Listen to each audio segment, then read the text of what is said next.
Hello दोस्तों, आप सभी लोगों का इस क्लास में स्वागत है, अभिनंदन है।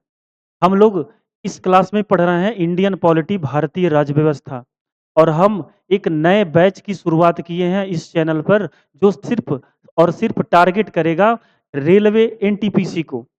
और हम इस क्लास में पढ़ रहे हैं भारतीय राज्य व्यवस्था इंडियन पॉलिटी। यह इंडियन पॉलिटी की दूसरी क्लास है। इससे पहले एक क्लास हो चुकी है और अगर आप लोगों ने इस क्लास को अटेंड नहीं किया है तो सबसे पहले उस क्लास को अटेंड करिए। तब सारी बातें आपको अच्छे से समझ में आएँगी। इसके अलावा पिछली क्लास में लास्ट में कुछ मिनट टेक्निकल प्रॉब्लम आ गई थी जिसके कारण आवाज़ जो है वो बंद हो गई थी, वॉइस नहीं सुनाई दे रही थी। तो हम उसको ध्यान में रखते हुए वहीं से शुरू करेंगे। तो जो लोग आरआरबी एनटीपीसी का फॉर्म भरे हैं, उनके लिए ये बैच है। और आप वह इसके अलावा भी मान लीजिए रेलवे की और कोई सी तैयारी कर रहे हैं, तो उसके साथ रिवीजन कर सकते हैं। साथ के साथ आप नोट्स बनाएँगे और प्रीवियस ईयर पेपर खरीद के लाएँगे। जो पढ़ाया जा रहा है, खुद बैक टेस्ट करिए कि उससे आपसे सवाल हो पा रहा है या नहीं हो पा रहा है। आप अच्छे से पढ़िए, नोट्स बनाइए, रिवीजन करिए, प्रीवियस ईयर पेपर सॉल्व करिए और खुद डिसाइड करिए आपसे सवाल हो रहा है कि नहीं हो रहा, आपसे सारे सवाल लगेंगे। बस एक बार पढ़िए। चलिए, आज शुरू कर रहे हैं, यह इंडियन पॉलिटी और यह दूसरी क्लास है। तो पिछली क्लासों में हमने कुछ बातें की थी और हमने बताया था कि 1764 में हुआ बक्सर का युद्ध। यह युद्ध क्यों हुआ था? यह युद्ध अंग्रेजों को भारत से भगाने के लिए हुआ था, लेकिन इसका उल्टा ही हो गया। इस युद्ध में हमारे जो 3 संयुक्त सेनाएँ हमारी तरफ से लड़ी थी, कौन-कौन सी लड़ी थी? तो ध्यान रखेंगे, दिल्ली के बादशाह शाह आलम सेकंड, बंगाल के नवाब उस समय मीर कासिम और अवध के नवाब शुजाउद्दीन एक संयुक्त सेना लेकर आए थे और अंग्रेजों के तरफ से लड़ने आया था हेक्टर मुनरो। और यह बक्सर का युद्ध हुआ था 1764 में। क्यों हुआ था? हमने आपको बताया, अंग्रेजों को भारत से भगाने के लिए हुआ था। और इस युद्ध में हेक्टर मुनरो की जीत हुई और हमारी तीनों संयुक्त सेनाएं हार गईं। और इसके बाद अंग्रेजों ने पूरे बंगाल पर अधिकार कर लिया। तो जो अंग्रेज अभी तक अपने प्रेसिडेंसियों में ही सीमित थे, अपने मुख्यालय तक ही सीमित थे, उन्होंने एक पूरे प्रांत पर अधिकार कर लिया और वो कौन-सा था? बंगाल। और जैसे ही इन्होंने पूरे प्रांत पर अधिकार किया, बंगाल पर अधिकार किया, इन्होंने सबसे पहला गवर्नर, यहाँ तक पढ़े थे कि 1765 में बंगाल का प्रथम गवर्नर बनाया गया। बंगाल का प्रथम गवर्नर बना रॉबर्ट क्लाइव। तो जब अंग्रेजों ने बंगाल पर अधिकार कर लिया, तो सबसे पहला बंगाल का गवर्नर जिसको नियुक्त किया, रॉबर्ट क्लाइव को। जैसे ही बंगाल का गवर्नर रॉबर्ट क्लाइव बना, और ये कैसा था? प्रथम गवर्नर था। इसने क्या किया? 1765 से और 1772 ईस्वी तक, 1765 ईस्वी से 1772 ईस्वी तक बंगाल में द्वैध शासन लगाया। बंगाल में द्वैध शासन लगाया। क्या होता है द्वैध शासन? तो हमने आपसे बताया, द्वैध शासन का मतलब होता है दोहरी शासन प्रणाली। कहने का मतलब अब बंगाल के प्रत्येक नागरिक को अब 2 टैक्स देना होगा। एक टैक्स वह ईस्ट इंडिया कंपनी को देगा और दूसरा टैक्स वहाँ के स्थानीय शासक को देगा। स्थानीय शासक जितना टैक्स इकट्ठा करेगा, उसका 80% टैक्स का फिर वो 80% धन फिर वो किसको देगा? वो ईस्ट इंडिया कंपनी को देगा। कहने का मतलब सारा पैसा कहाँ जा रहा है? ईस्ट इंडिया कंपनी के पास। यहाँ तक तो आवाज़ आ रही थी। इसके बाद टेक्निकल इश्यू आ गया और वॉइस जो है वो कट गई।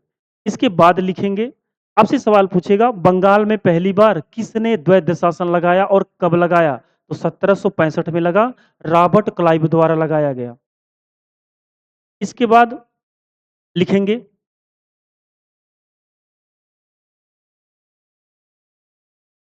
बंगाल में इतना ज़्यादा घूसखोरी और लूट-मार, इतना ज़्यादा घूसखोरी और भ्रष्टाचार बढ़ गया, अभी तक ईस्ट इंडिया कंपनी पर ब्रिटेन की सरकार का कोई सीधा अधिकार नहीं हुआ करता था।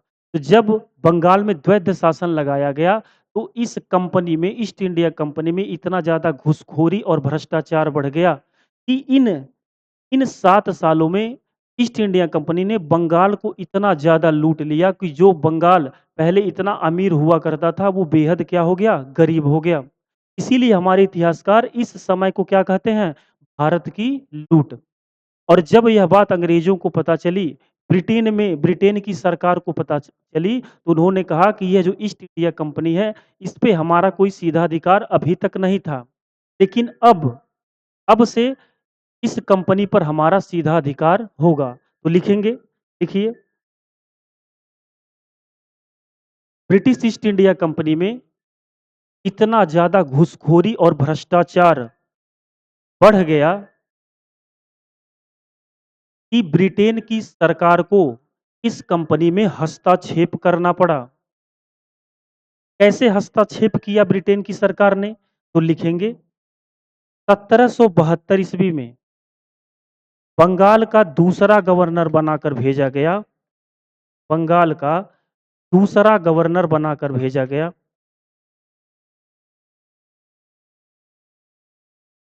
वारेन हेस्टिंग, वारेन हेस्टिंग्स को। और इसने ही आते ही क्या किया? लिखेंगे 1772 में वारेन हेस्टिंग के द्वारा बंगाल से, 1772 में वारेन हेस्टिंग्स के द्वारा बंगाल से द्वैध शासन का अंत किया गया। द्वैध शासन का अंत किया गया। तो सवाल पूछे कि बंगाल में द्वैध शासन पहली बार किसके द्वारा लगाया गया और कब लगाया गया? तो 1765 में रॉबर्ट क्लाइव के द्वारा लगाया गया। बंगाल में द्वैध शासन का अंत कब हुआ? 1772 में हुआ। किसके द्वारा किया गया? वारेन हेस्टिंग के द्वारा किया गया। जैसा कि हमने आपसे बताया कि अभी तक ईस्ट इंडिया कंपनी को उसके मालिक, उसके प्रोपराइटर ही चलाया करते थे। ब्रिटेन की सरकार का इस कंपनी पर कोई सीधा अधिकार नहीं था। लेकिन इस भ्रष्टाचार और घूसखोरी के कारण ब्रिटेन की सरकार ने कहा कि अब हमारा इस कंपनी पर सीधा सीधा अधिकार होगा और अब से हम नियम और कानून बनाकर भेजेंगे। कहां से? ब्रिटेन से। और उसी नियम और कानून के आधार पर ईस्ट इंडिया कंपनी भारत में प्रशासन चलाएगी। कहने का मतलब ये है कि अब ब्रिटेन की सरकार बताएगी, नियम कानून बनाएगी और भारत भेजेगी कैसे भारत में प्रशासन चलाना है। और उसी नियम और कानून के आधार पर भारत में प्रशासन चलाएगा ही कौन? British east India company. इसीलिए हम पढ़ रहे हैं भारत का संवैधानिक विकास। और भारत के संवैधानिक विकास को 2 चरणों में पढ़ना होता है। पहला, हम क्या पढ़ रहे हैं? भारत का संवैधानिक विकास।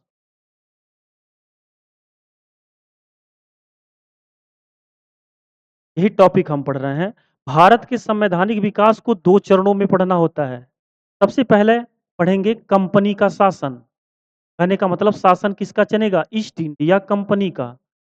कंपनी का शासन। और कंपनी का शासन कब से कब तक चलेगा? तो लिखेंगे 1773 से 1857 तक। दूसरा चरण है क्राउन का शासन। और क्राउन का शासन कब से चलेगा? 1858 से 1947, जब तक हमको आज़ादी नहीं मिल जाती। तो बंगाल में जब द्वैध शासन लगा, ईस्ट इंडिया कंपनी में इतना ज़्यादा घूसखोरी और भ्रष्टाचार बढ़ गया कि ब्रिटेन की सरकार ने मजबूरन इस कंपनी में हस्तक्षेप किया और कहा, अब हम नियम कानून बना-बना भेजेंगे और उसी नियम कानून के आधार पर ईस्ट इंडिया कंपनी भारत में अपना प्रशासन चलाएगी। इसीलिए जो भारत का संवैधानिक विकास है, 2 चरणों में पढ़ना होता है। पहले शासन भारत में किसका चलेगा? कंपनी का। और बाद में किसका चलेगा? क्राउन का। तो सबसे पहले पढ़ना ही शुरू करेंगे किसको? हेडिंग डालिए, कंपनी का शासन। कंपनी का शासन। शासन किसका चलेगा? ईस्ट इंडिया कंपनी का। लेकिन शासन कैसे चलाना है ये कौन बताएगा? ब्रिटेन की सरकार। और कैसे बताएगी? वह नियम और कानून बना-बना, लिख-लिख कर भारत भेजेंगे और उसी नियम कानून को हम क्या पढ़ते हैं? अधिनियम। क्या-क्या लिखा हुआ था, वो आगे हम लोग पढ़ेंगे। तो हेडिंग डालिए क्राउन का शासन जो चलेगा 1773 से 1857 तक। और इस शासन के तहत सबसे पहला जो अधिनियम बनाकर भेजा गया उसका क्या नाम था? तो हेडिंग डालिए 1773 में ब्रिटेन से बनाकर पहला अधिनियम भेजा गया जिसका नाम था रेगुलेटिंग अधिनियम। रेगुलेटिंग अधिनियम। इस अधिनियम में क्या-क्या लिखा हुआ था, क्या-क्या चीज़ें थी, उस बारे में हमको जानना है। यहाँ से सवाल बार-बार एग्ज़ामों में पूछा जाता है। तो सबसे पहला सवाल तो यही बनता है कि रेगुलेटिंग अधिनियम भारत कब भेजा गया? कब आया ये? ये आया 1773 में। 1773 में इस समय लिखेंगे इस समय ब्रिटेन का प्रधानमंत्री समय ब्रिटिश पीएम कौन हुआ करते थे जिनका नाम था लॉर्ड नॉर्थ। Lord north. 1773 में ब्रिटेन के प्रधानमंत्री हुआ करते थे लॉर्ड नॉर्थ। और लॉर्ड नॉर्थ के द्वारा एक समिति का गठन किया गया। एक समिति का गठन किया गया। का नाम था गुप्त समिति। गुप्त समिति। और इसी गुप्त समिति की सिफारिश पर लिखेंगे कि गुप्त समिति की सिफारिश पर कि गुप्त समिति की सिफारिश पर 1773 का रेगुलेटिंग अधिनियम 1773 का रेगुलेटिंग अधिनियम भारत भेजा गया। जैसे आपसे सवाल पूछेंगे कि बताइए 1700 का 73 का जो रेगुलेटिंग अधिनियम जो पहला अधिनियम भारत भेजा गया था, वह किस समिति की सिफारिश पर भेजा गया था? तो उसका नाम क्या था? गुप्त समिति। और इस समिति का गठन किसके द्वारा किया गया था? किया गया था किसके द्वारा? लॉर्ड नॉर्थ जो उस समय ब्रिटेन के प्रधानमंत्री हुआ करते थे। इस अधिनियम के तहत क्या-क्या काम हुए? तो लिखेंगे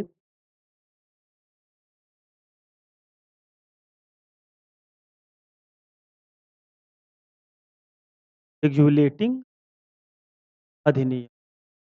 देखिए इस अधिनियम के तहत क्या-क्या काम हुए वो पढ़ेंगे। लिखेंगे इस अधिनियम के तहत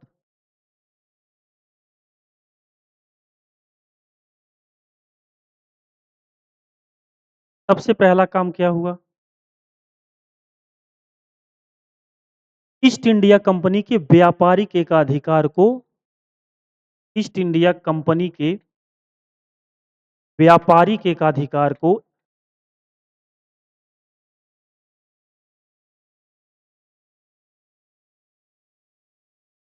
20 वर्षों के लिए और बढ़ा दिया गया। 20 वर्षों के लिए बढ़ा दिया गया। हमने आपसे बताया था जब मर्चेंट एडवेंचर्स नामक व्यापारियों का दल महारानी एलिजाबेथ टेलर प्रथम के पास भारत और पूर्वी देश में व्यापार करने के लिए अनुमति मांगने गया तो महारानी टेलर के द्वारा क्या किया गया? एक अनुमति पत्र दिया गया जिसका नाम था सन 1600 का राजलेख। और उस राजलेख के तहत ये कहा गया कि बस यही जो मर्चेंट एडवेंचर्स नामक व्यापारियों का दल है, यह भारत और पूर्वी देशों में व्यापार कर सकता है। कहने का मतलब इस व्यापारियों के दल को 15 वर्ष का एकाधिकार प्रदान किया गया। एक का ही अधिकार प्रदान किया गया था। अब उस एकाधिकार को 20 वर्षों के लिए क्या किया गया? बढ़ा दिया गया। इसके अलावा और क्या काम हुआ? लिखेंगे बंगाल के गवर्नर जनरल की शक्तियों को बढ़ा दिया गया। बंगाल के गवर्नर शक्तियों को बढ़ा दिया गया। कैसे बढ़ाया गया? बढ़ाया गया। कैसे बढ़ाया गया? लिखेंगे मद्रास बढ़ा दिया गया। कैसे बढ़ाया गया? लिखेंगे मद्रास और बंबई के गवर्नरों को मद्रास और बंबई के गवर्नरों को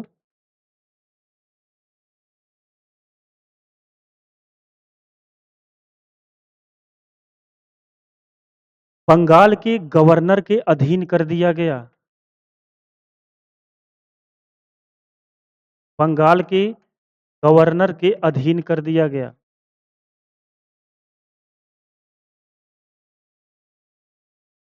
कहने का मतलब ये है कि अब 3 प्रेसिडेंसियाँ हुआ करती थी अंग्रेजों की, बंगाल प्रेसिडेंसी, मद्रास प्रेसिडेंसी और बंबई प्रेसिडेंसी। अब बंगाल का जो भी गवर्नर होगा, वो मद्रास और बंबई के गवर्नर का क्या होगा? हेड होगा। ये दोनों लोग इसके क्या होंगे? नीचे काम करेंगे। और और क्या हुआ? लिखेंगे अब बंगाल के गवर्नर को गवर्नर नहीं कहा जाएगा। अब बंगाल के गवर्नर को गवर्नर नहीं कहा जाएगा, अब कहा जाएगा बंगाल का गवर्नर जनरल। बंगाल का गवर्नर जनरल। बंगाल का गवर्नर जनरल। इस अधिनियम के तहत बंगाल के गवर्नर की शक्ति बढ़ा दी गई और 2 प्रेसिडेंसियों के गवर्नर को इसके नीचे अधीन कर दिया गया और अब बंगाल के गवर्नर को गवर्नर नहीं कहा जाएगा, अब बंगाल का गवर्नर जनरल कहा जाएगा। और आपसे सवाल पूछेगा कि बताइए बंगाल का अंतिम गवर्नर या बंगाल का प्रथम गवर्नर जनरल कौन है? तो लिखेंगे वारेन हेस्टिंग। Warren Hasting. जब यह अधिनियम आया, इस समय बंगाल का गवर्नर यही हुआ करता था। लेकिन अब व्यक्ति नहीं बदला, पद का नाम बदल गया कि जिस व्यक्ति को बंगाल का गवर्नर कहा जाता था, अब उसको कहा जाएगा बंगाल का गवर्नर जनरल। तो आप अगर आपसे सवाल पूछे बंगाल का प्रथम गवर्नर रॉबर्ट क्लाइव, बंगाल का अंतिम गवर्नर वारेन हेस्टिंग्स, बंगाल का पहला गवर्नर जनरल, तो यही आदमी है वारेन हेस्टिंग। क्योंकि इसी अधिनियम के तहत कहा गया कि अब बंगाल के गवर्नर को गवर्नर नहीं कहेंगे, इसकी शक्ति क्या है? अब बढ़ चुकी है, इसको कहा जाएगा बंगाल का गवर्नर जनरल। आगे बढ़ेंगे।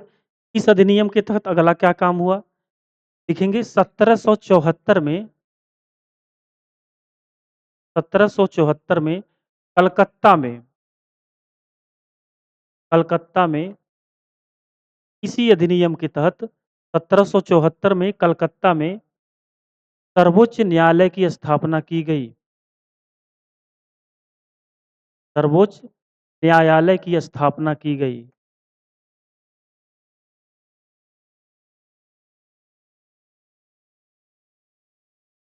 वर्तमान में हमारे देश में सर्वोच्च न्यायालय कहाँ पर स्थित है? तो आप बताएंगे दिल्ली में। लेकिन इसकी स्थापना कहाँ पर हुई थी? तो कलकत्ता में हुई थी। और कब हुई थी?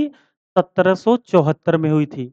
और अगर सवाल पूछे कि सर्वोच्च न्यायालय की स्थापना किस अधिनियम के तहत हुई थी? तो 1773 के रेगुलेटिंग अधिनियम के तहत स्थापना हुआ था कलकत्ता में, लेकिन वर्तमान में सर्वोच्च न्यायालय कहाँ है? दिल्ली में। दिल्ली में कब से चल रहा है? 1937 से दिल्ली में कार्यरत है। तो 1774 में इस अधिनियम के तहत क्या काम हुआ? कलकत्ता में एक सर्वोच्च न्यायालय की स्थापना की गई। इसमें कुल कितने न्यायाधीश थे? कुल 4 न्यायाधीश थे। इसमें एक था मुख्य न्यायाधीश, एक बनाया गया मुख्य न्यायाधीश और 3 अन्य न्यायाधीश थे। 3 अन्य न्यायाधीश थे। नाम इनका याद रखना है। प्रीवियस ईयर पेपर देखेंगे तो पिछली बार एनटीपीसी में इनसे सवाल बन रहा था कि पहला मुख्य न्यायाधीश सर्वोच्च न्यायालय का किसको बनाया गया था? 4 ऑप्शन दिया था, पूछा था निम्न में से वो कौन है जो प्रथम बार गठित सर्वोच्च न्यायालय का मुख्य न्यायाधीश नहीं था? आप प्रीवियस ईयर देखेंगे तो आपको सवाल जरूर मिलेगा।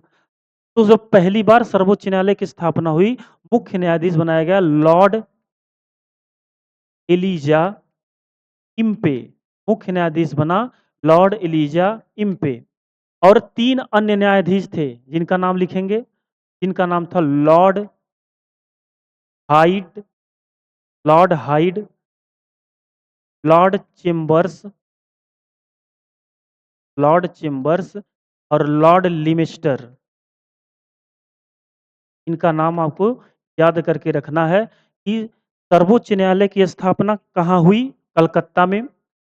कब हुई? 1774 में। सबसे पहला मुख्य न्यायाधीश किसको नियुक्त किया गया? लॉर्ड एलिजा पे। और अन्य कितने? 3 न्यायाधीश थे, मतलब टोटल कितने थे? 4। Lord hide, Lord chambers, Lord लिमेस्टर। इसके अलावा अगला काम लिखेंगे, इस अधिनियम के तहत इस अधिनियम के तहत कंपनी के कर्मचारियों पर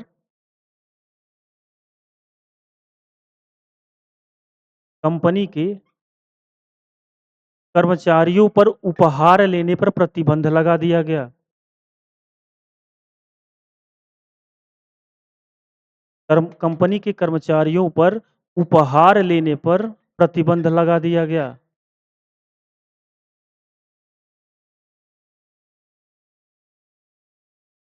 आपसे सवाल पूछेगा कब लगाया गया? कंपनी के कर्मचारियों पर उपहार लेने पर प्रतिबंध कब लगाया गया? तो क्या बताना है? 1773 में। एक चीज बताएं कि जिसका ईयर नहीं लिखा हुआ है, अगर ये सवाल आपसे पूछ दे ईस्ट इंडिया कंपनी के कर्मचारियों पर उपहार लेने पर प्रतिबंध कब लगाया गया, किस सन में लगाया गया, तो आपको कौन सा ईयर बताना है? ये काम किस अधिनियम के तहत हो रहा है? तो 1773 के रेगुलेटिंग अधिनियम के तहत हुआ है। तो आप सवाल का जवाब क्या देंगे? 1773। ये कुछ इंपॉर्टेंट काम थे जो इस अधिनियम के तहत हुए। तो इस अधिनियम के तहत ये कुछ इंपॉर्टेंट काम थे जो हुए, आपको याद रखना है। बंगाल के गवर्नर को गवर्नर जनरल कहा जाने लगा। कलकत्ता में सर्वोच्च न्यायालय की स्थापना की गई। इसके अलावा कंपनी के कर्मचारियों पर उपहार लेने पर प्रतिबंध लगाया गया। जैसे आज भी ये प्रतिबंध है। जैसे आप अगर अपने कार्य समय के दौरान किसी से कोई उपहार ले रहे हैं तो उसको उपहार नहीं माना जाएगा, सिर्फ और सिर्फ रिश्वत माना जाएगा। इसी तरह आज भी है। और यह प्रतिबंध कब लगाया गया था? इंडिया कंपनी के कर्मचारियों पर, तो 1773 में, कि वह अपने कार्य समय के दौरान अगर किसी से उपहार भी ले रहे हैं तो उसको उपहार नहीं माना जाएगा, सिर्फ और सिर्फ क्या माना जाएगा? रिश्वत माना जाएगा। तो यह पहला अधिनियम आया जो 1773 में। अगला अधिनियम ब्रिटेन से बनाकर भेजा गया 1781 में। हेडिंग डालिए, 1781 में आया संशोधनात्मक अधिनियम।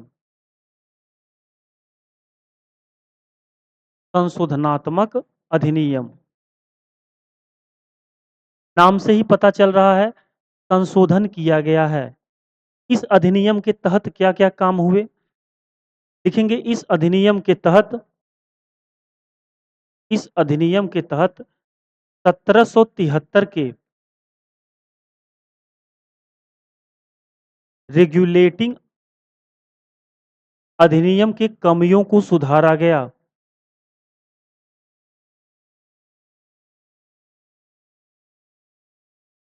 कमियों को सुधारा गया।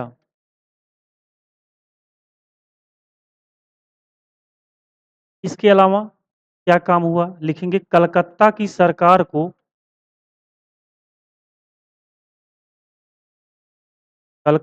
सरकार को उड़ीसा और बिहार पर उड़ीसा और बिहार के लिए कानून बनाने का अधिकार दिया गया।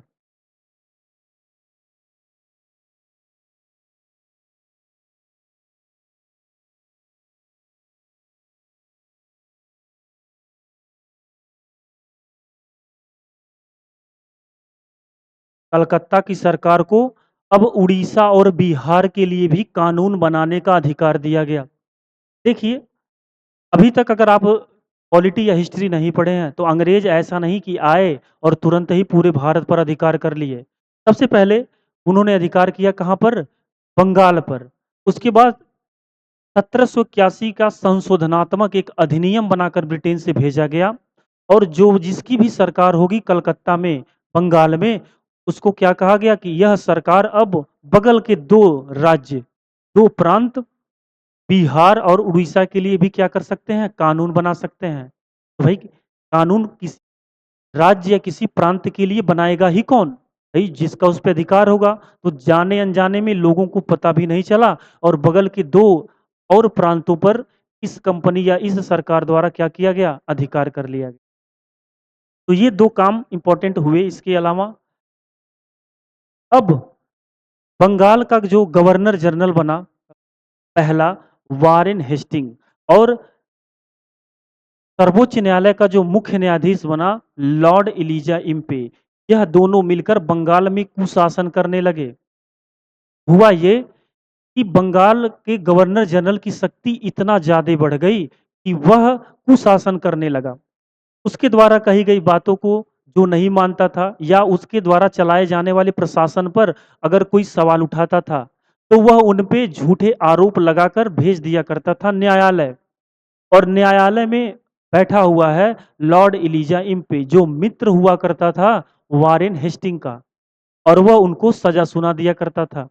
तो यह दोनों मिलकर बंगाल में एक अलग लेवल पे भ्रष्टाचार करना शुरू किए, कुशासन करना प्रारंभ कर दिए।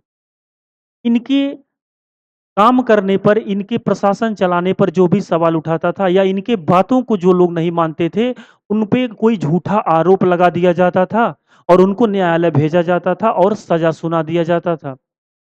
3 लोग, 3 व्यक्ति थे जिनका नाम था चैत सिंह, चैत सिंह, नंद कुमार, और एक महिला थी जिनका नाम था हसीटी बेगम, हसीटी बेगम। इन तीनों लोगों ने वारेन हेस्टिंग के प्रशासन चलाने पर बेहद विरोध किया और सवाल उठाया और प्रोटेस्ट भी करने लगे। तुरंत ही ये गुस्साया और इन तीनों लोगों पे क्या किया?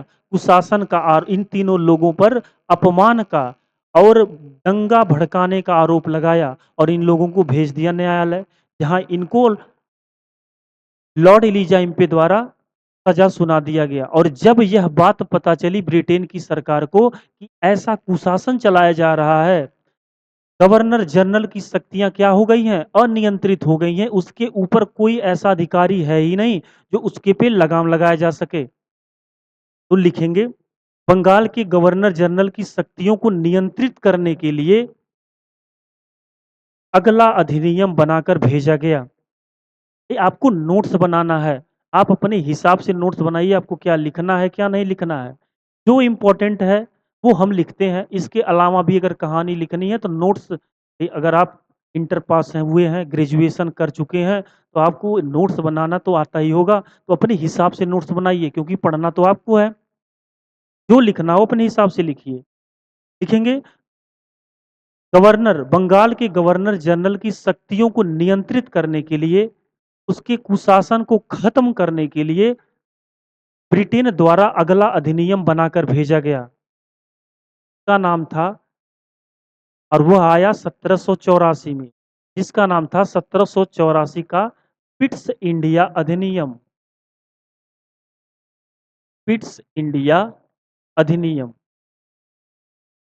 सबसे पहला सवाल यही बनता है कि पिट्स इंडिया अधिनियम भारत कब भेजा गया? तो पिट्स इंडिया अधिनियम भारत कब आया? यह आया 1784 में। लिखेंगे इस अधिनियम के तहत क्या क्या काम हुए। सबसे पहले लिखेंगे इस अधिनियम के तहत, इस अधिनियम के तहत ब्रिटिश ईस्ट इंडिया कंपनी से व्यापार और प्रशासन अलग अलग किया गया। व्यापार और प्रशासन अलग अलग किया गया। कहने का मतलब ये है, अब ब्रिटिश ईस्ट इंडिया का वह कर्मचारी जो व्यापारिक चीज़ों को देख रहा है, वो सिर्फ़ और सिर्फ़ व्यापार करेगा और जो लोग प्रशासन चलाएँगे, वो सिर्फ़ सिर्फ़ प्रशासन चलाएँगे। एक ही व्यक्ति दोनों काम नहीं करेगा। दोनों को क्या किया गया? अलग-अलग किया गया। व्यापार काम में प्रशासन का कोई हस्तक्षेप नहीं होगा और प्रशासनिक कामों में व्यापारिक लोगों का कोई हस्तक्षेप नहीं होगा। इसके अलावा देखेंगे इसी अधिनियम के तहत कार्यपालिका कार्यपालिका और न्यायपालिका को अलग-अलग किया गया। कार्यपालिका और न्यायपालिका को अलग-अलग किया गया।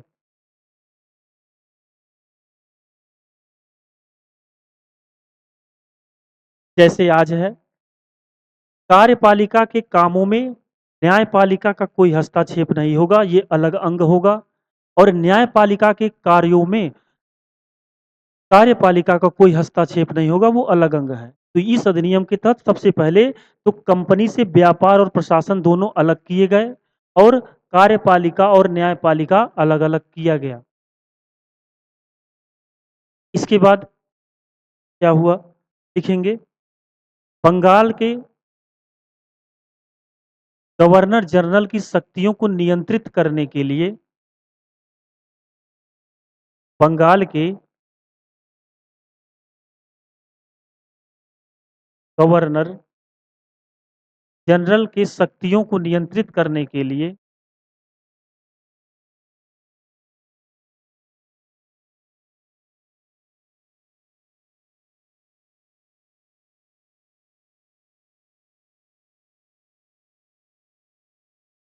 लंदन में लंदन में एक नियंत्रक मंडल की स्थापना किया गया। नियंत्रक मंडल की स्थापना किया गया।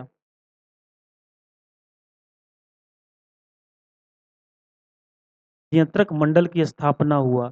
आपसे सवाल पूछेगा कि बताइए इस नियंत्रक मंडल में कुल कितना सदस्य थे? तो लिखेंगे इसमें कुल 6 सदस्य थे। इनका क्या काम हुआ? तो यह नियंत्रक मंडल का गठन किया गया लंदन में। इसमें कुल 6 सदस्य होंगे और इनका काम ये होगा कि जो भी बंगाल का गवर्नर जनरल होगा, वह उस पे नज़र रखेंगे। बंगाल के गवर्नर जनरल और उसकी परिषद द्वारा लिए गए निर्णय या नियम कानून या जो भी कार्य किया जा रहा है वो सब पे क्या करेंगे? नज़र रखेंगे। इनके पास या इनको इतनी शक्ति दी गई कि यह बंगाल के गवर्नर जनरल द्वारा किए गए कामों या उसके द्वारा लिए गए निर्णय को क्या कर सकते थे? रद्द कर सकते थे। तो अब जो बंगाल का गवर्नर जनरल अब तक अनियंत्रित हो गया था, उसके ऊपर कोई नहीं था, अपने मन का कर रहा था, कुशासन कर रहा था, अब उस पे लगाम लगा दिया गया कि उसके ऊपर भी कोई है और वो कौन है? नियंत्रक मंडल। याद कैसे होगा? नाम ही है नियंत्रक मंडल, मतलब किसी पे नियंत्रण लगा रहे हैं और किसके नियंत्रण लगा रहे हैं? बंगाल के गवर्नर जनरल पर। बंगाल के गवर्नर जनरल पर नियंत्रण लगा रहे हैं। आपसे सवाल पूछेगा कि नियंत्रक मंडल में कुल कितने सदस्य थे? तो नियंत्रक मंडल में कुल 6 सदस्य थे। और क्या किया गया इस अधिनियम के तहत और क्या इंपॉर्टेंट काम हुआ? तो लिखेंगे वारेन हेस्टिंग को लंदन बुलाकर वारेन हेस्टिंग को लंदन बुलाकर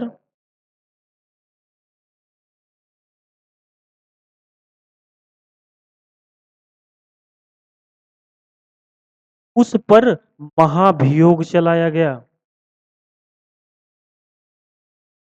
महाभियोग चलाया गया। महाभियोग क्या होता है? तो जैसे आज हमारे देश में राष्ट्रपति को अपने पद से हटाना है, तो राष्ट्रपति को पद से हटाने की जो प्रक्रिया है, वो क्या कहलाती है? महाभियोग। हमको पढ़ना है और एकदम डिटेल में पढ़ना है। तो बस इतना जानिए, वारेन हेस्टिंग को इंग्लैंड बुलाया गया और उस पर महाभियोग चलाया गया और उसको क्या किया गया? पद से हटा दिया गया। तो यह कुछ इंपॉर्टेंट काम थे जो इस अधिनियम के तहत हुए।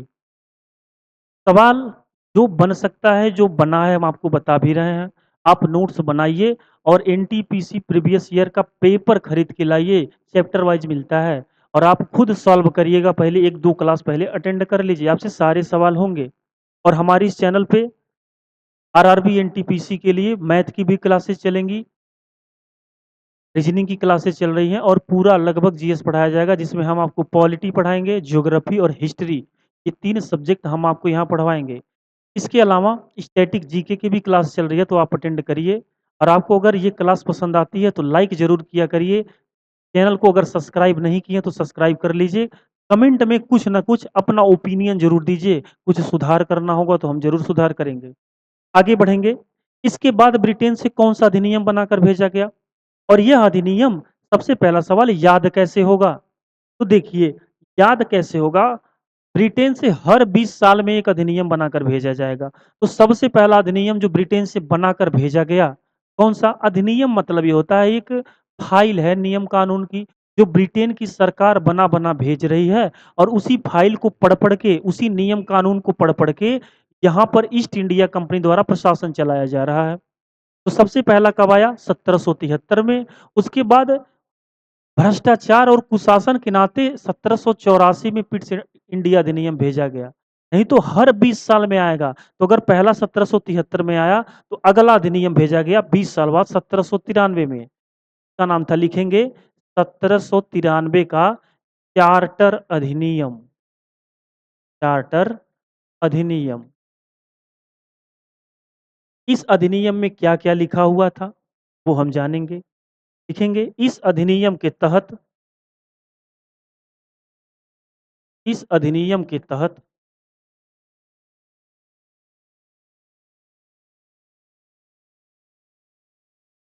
सबसे पहला क्या काम हुआ? लिखेंगे, लॉर्ड कॉर्नवालिस के द्वारा, लॉर्ड कॉर्नवालिस के द्वारा, जब यह अधिनियम 1793 में आया, इस समय बंगाल का गवर्नर जनरल हुआ करता था लॉर्ड कॉर्नवालिस। वैसे भी ये पॉलिटी पढ़ रहे हैं, गवर्नर, गवर्नर जनरल, वायसराय, ये इनको पढ़ना है हिस्ट्री में और एकदम डिटेल में पढ़ना है। तो बस इतना ध्यान रखेंगे कि जब 1793 में ये अधिनियम आया, तो बंगाल का उस समय गवर्नर जनरल कौन हुआ करता था? Lord Cornwallis. लिखेंगे, इस अधिनियम के तहत लॉर्ड कॉर्नवालिस के द्वारा 21 अप्रैल सन 1793 को आईसीएस, इंडियन सिविल सर्विसेज, भारतीय नागरिक सेवा की स्थापना की गई। भारतीय नागरिक सेवा की स्थापना की गई।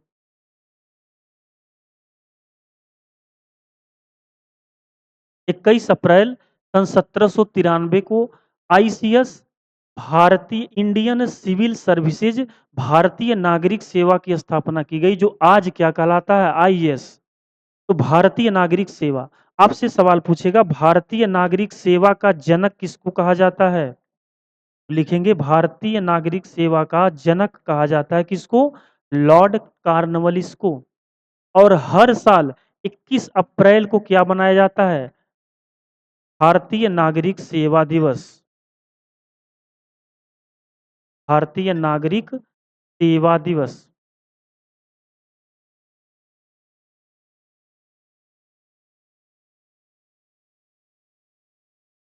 तो इस अधिनियम के तहत लॉर्ड कॉर्नवालिस के द्वारा 21 अप्रैल सन 1793 को आईसीएस की स्थापना हुई, जो आज आपका आईएएस है। के लिए भारतीय नागरिक सेवा का जनक भारत में किसको कहा जाता है? लॉर्ड कॉर्नवालिस को। इसके अलावा 1793 में ही लॉर्ड कॉर्नवालिस के द्वारा राजस्व बोर्ड, राजस्व बोर्ड और राजस्व पुलिस की स्थापना भी की गई।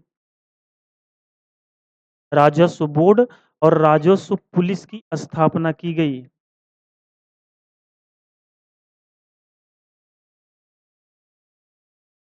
1793 में ही लॉर्ड कॉर्नवालिस के द्वारा राजस्व बोर्ड और राजस्व पुलिस की भी स्थापना की गई। भाई, पुलिस तो आप जान रहे हैं। बोर्ड, राजस्व बोर्ड, ये क्या है? तो भारत का जो कर विभाग है वही क्या कहलाता है? राजस्व बोर्ड। जल्दी से नोट करिए।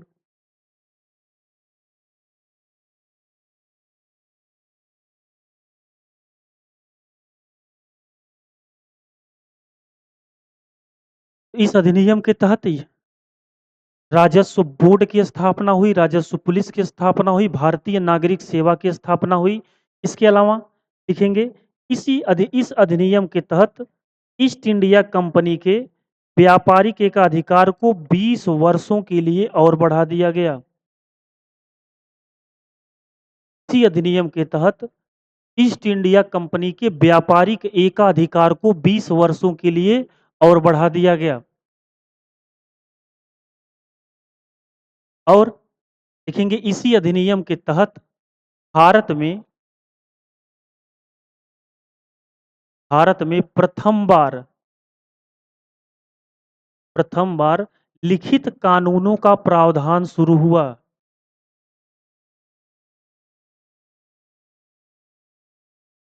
लिखित कानूनों का प्रावधान शुरू हुआ।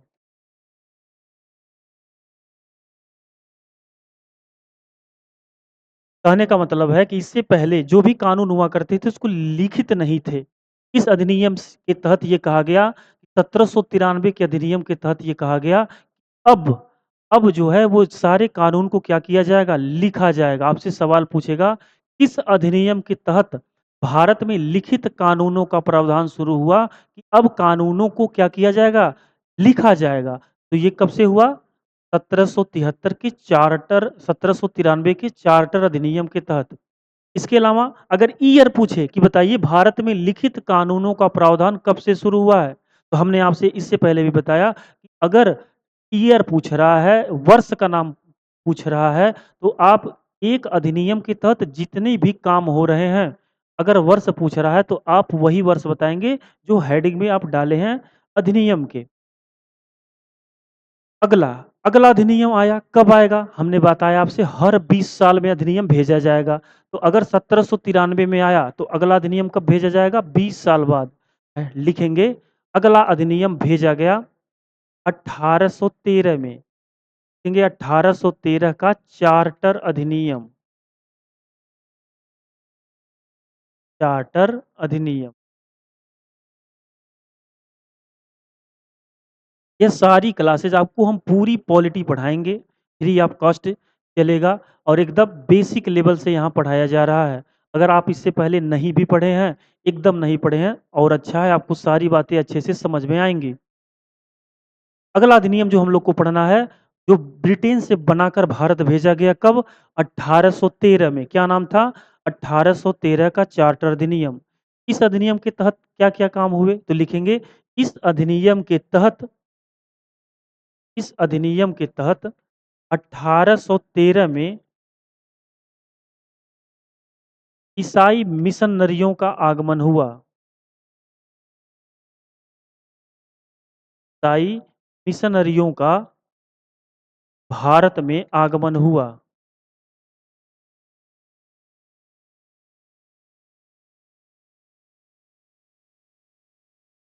ये क्या होते हैं भाई? ईसाई मिशनरी।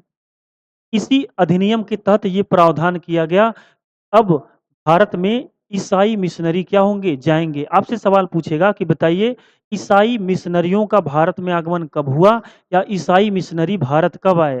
तो यह भारत आए कब? 1813 में। और किस अधिनियम के तहत इनको भेजा गया? तो 1813 के चार्टर अधिनियम के तहत। क्या काम था? तो भाई लिख लेंगे क्या करने के लिए इनको भेजा गया था? इनका कार्य क्या था? देखिए इनका कार्य था भारत में ईसाई धर्म का प्रचार करना, भारत में ईसाई धर्म का प्रचार करना और ज़्यादा से ज़्यादा लोगों को और ज़्यादा से ज़्यादा लोगों का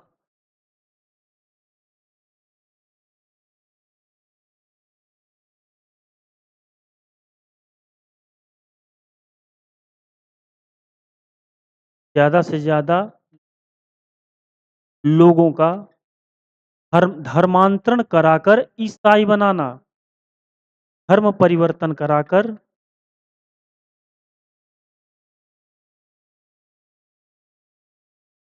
ईसाई बनाना, इनका यही काम था।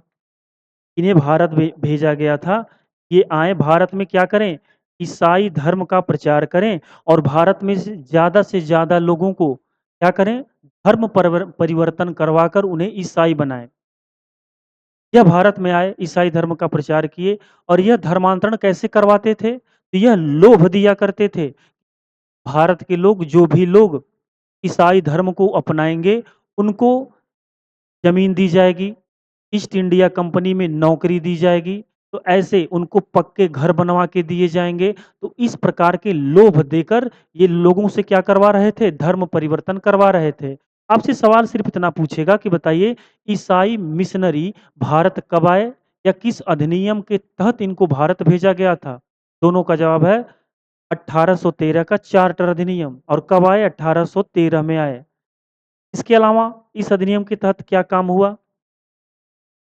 देखेंगे 1813 में भारतीय शिक्षा के विकास के लिए भारतीय शिक्षा के विकास के लिए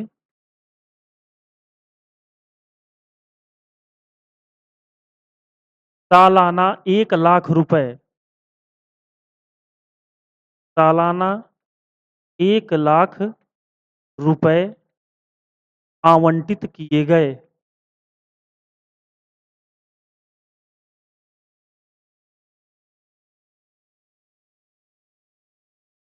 तो इसी अधिनियम के तहत 1813 के चार्टर अधिनियम के तहत ही ब्रिटेन की सरकार द्वारा ये कहा गया कि भारत की शिक्षा के विकास के लिए अब हर साल 1 लाख रुपए क्या किया जाएगा? खर्च किया जाएगा। सवाल कई बार पूछा है कि भारत में भारतीय शिक्षा के विकास के लिए सबसे पहली बार कब पैसा दिया गया? तो कब? 1813 में। कितना? 1 लाख रुपए। इसके अलावा देखेंगे 1813 में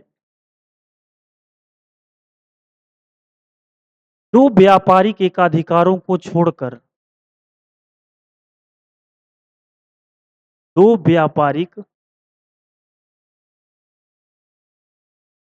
व्यापारिक एकाधिकारों को छोड़कर ईस्ट इंडिया कंपनी के सारे ईस्ट इंडिया कंपनी के सारे व्यापारिक एकाधिकार समाप्त कर दिए गए।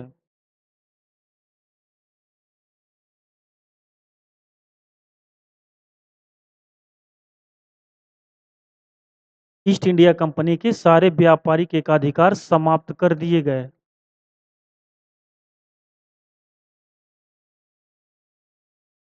कहने का मतलब अभी तक जब से मर्चेंट एडवेंचर्स नामक व्यापारियों के दल को भारत और पूर्वी देशों में व्यापार करने की अनुमति दी गई थी, पहली बार 15 वर्ष का एक व्यापारिक एकाधिकार दिया गया था कि ब्रिटेन का कोई भी दूसरा नागरिक या दूसरा कंपनी भारत में व्यापार नहीं कर सकता।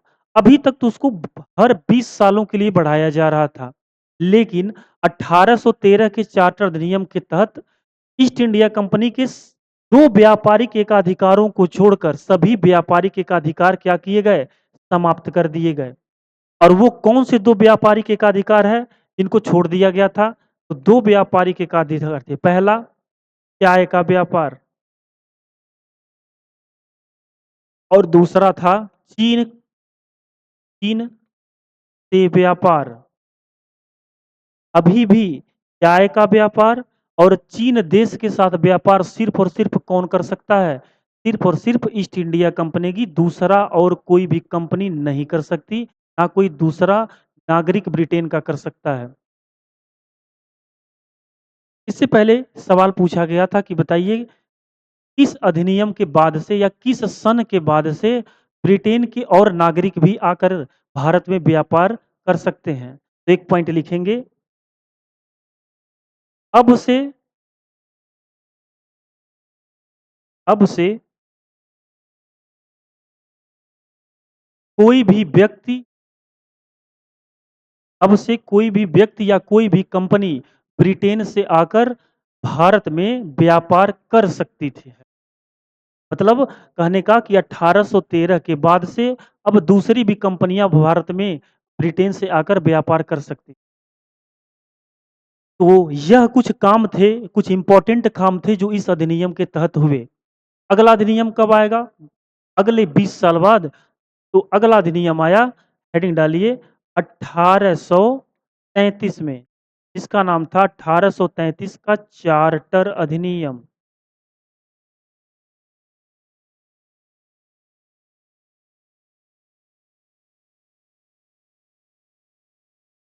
तो ये सब चीज़ आप अच्छे से नोट कर लीजिए। जो चीज़ अच्छे से समझना है, तो वीडियो है, रोक के पीछे करके समझ लीजिए।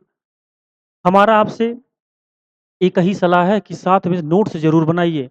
जब तक एग्ज़ाम आएगा, उसके पहले ही सारी चीज़ें क्या होंगी, पढ़ाकर ख़त्म कर दिया जाएगा सिलेबस और आपको बहुत सारे क्वेश्चन कराए जाएँगे, जो पिछली परीक्षाओं में एनटीपीसी के पूछे गए हैं। वैसे भी जब एक पूरा टॉपिक खत्म हो जाएगा तो एक दिन हम आपसे सवाल करवाएँगे।